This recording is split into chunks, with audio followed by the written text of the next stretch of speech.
The storm had been howling outside for hours, wind lashing against the windows and snow piling up like soft white walls.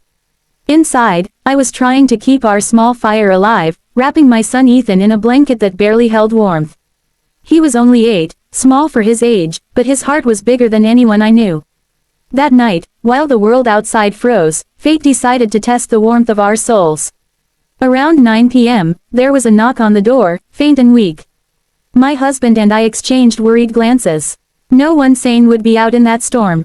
When I opened the door, the cold air hit me like knives, and there stood a boy, no older than 12, shivering, drenched, and barefoot. His lips were blue, and he could barely whisper, "Please, just a little food."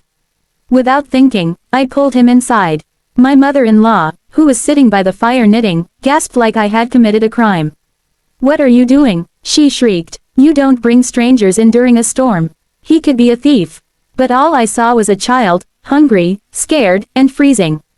I told her he was just a boy, but she wouldn't listen. My husband stayed quiet, torn between helping the boy and pleasing his mother. Ethan, though, didn't hesitate. He ran to the kitchen, grabbed his own small bowl of soup, and handed it to the boy. "You can have mine," he said softly. That simple act made my heart ache with pride. The boy's hands trembled as he took the bowl, sipping it slowly, tears mixing with the steam. My mother-in-law stood up, pointing at him like he was a stray dog. "You don't know where he's from. He could bring trouble. Throw him out." I couldn't believe what I was hearing. My husband tried to calm her, but she was relentless. "We don't help beggars," she spat. "Not in my house." I told her I'd take responsibility, that I couldn't let a child freeze to death outside. That was the moment she snapped. "Then you and your precious son can leave with him," she said coldly. I thought she was bluffing, but she meant it. She opened the front door wide, letting the storm rush in, and screamed, "Get out if you care so much." I looked at my husband, hoping he'd stop her, but he just looked down at the floor. My heart broke. I wrapped Ethan in another blanket, took the boy's hand, and we stepped out into the blizzard. The cold bit through my coat instantly, snow stinging my face. Behind us, the door slammed shut. The world was silent except for the wind and Ethan's small voice asking if Grandma was mad. I didn't know what to say. We found an abandoned shed down the road, just enough to block the wind. I huddled the two boys together and wrapped them in every piece of cloth I had. Ethan whispered to the other boy, asking his name. "Liam," he said weakly. He'd been lost for 2 days after his mother collapsed on the roadside. They'd been walking, trying to find shelter, but she never woke up. My chest tightened. I stroked his hair, promising he was safe now. Through the night, I kept the boys close, my body trembling from the cold. Every hour, I checked to make sure they were still breathing. The storm finally began to ease at dawn, the sky turning pale gray. My husband came searching for us, guilt written all over his face.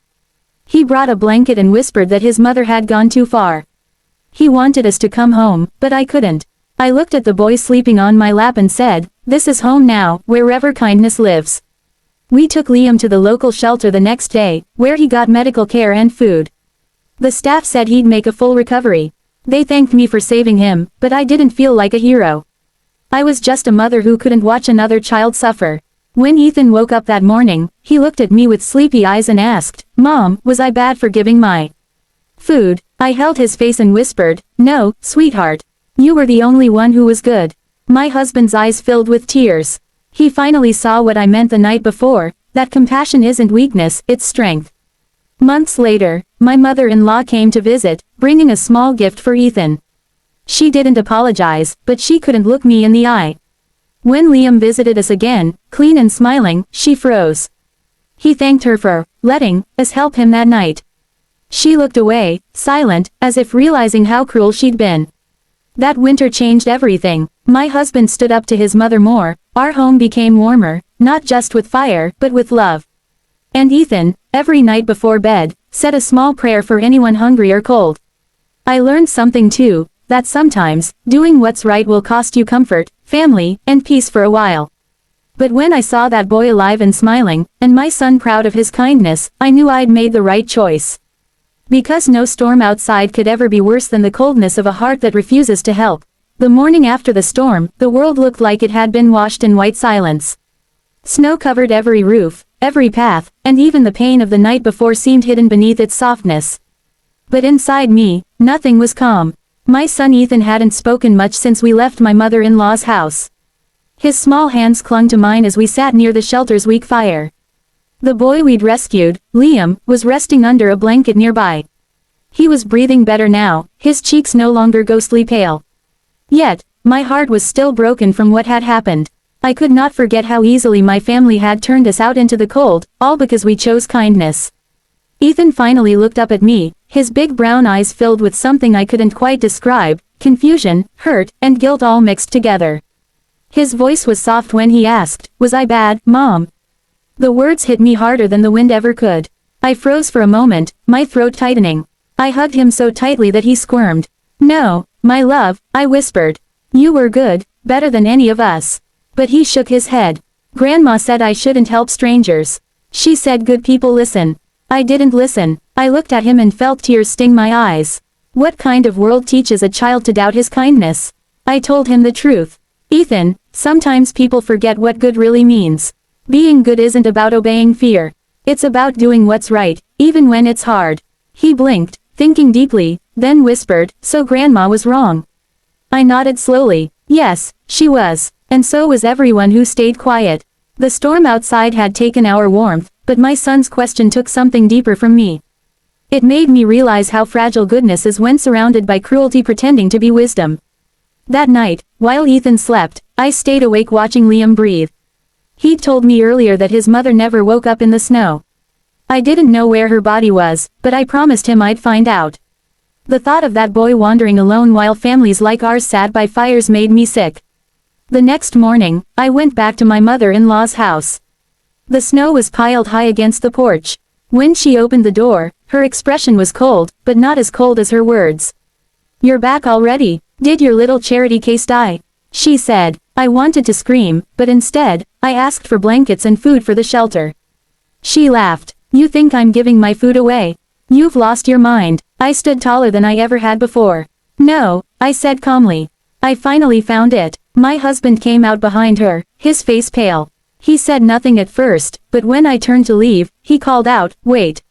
He handed me a heavy bag filled with canned food, bread, and water. His eyes met mine, full of guilt. "I should have stood with you," he said.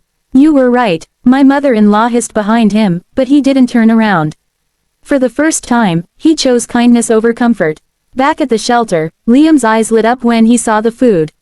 He whispered thank you over and over, clutching the warm bread like it was treasure.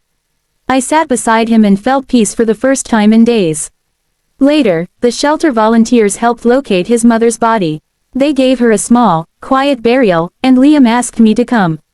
We stood together under the gray sky, snow falling lightly, and he said, "She always told me people would help." "I didn't believe her until you opened your door." His words carved themselves into my heart. I realized then that sometimes a single act of kindness becomes a memory someone carries forever. When we returned home weeks later, Ethan seemed lighter. One night, he drew a picture of our family by a fire, with another small boy beside us. "That's Liam," he said proudly. "He's part of our family now." I smiled, though I knew my mother-in-law would never accept that. Still, love doesn't need permission to grow. Months later, Liam was adopted by a kind couple from the city. He visited often, running straight into Ethan's arms every time. My husband built a small shed behind our house and said it would always be open for anyone needing warmth. When my mother-in-law saw it, she muttered something about us being foolish, but I caught her one evening sneaking blankets into it during another storm. I didn't say anything. Change doesn't come with words, it comes with moments that melt even the coldest hearts.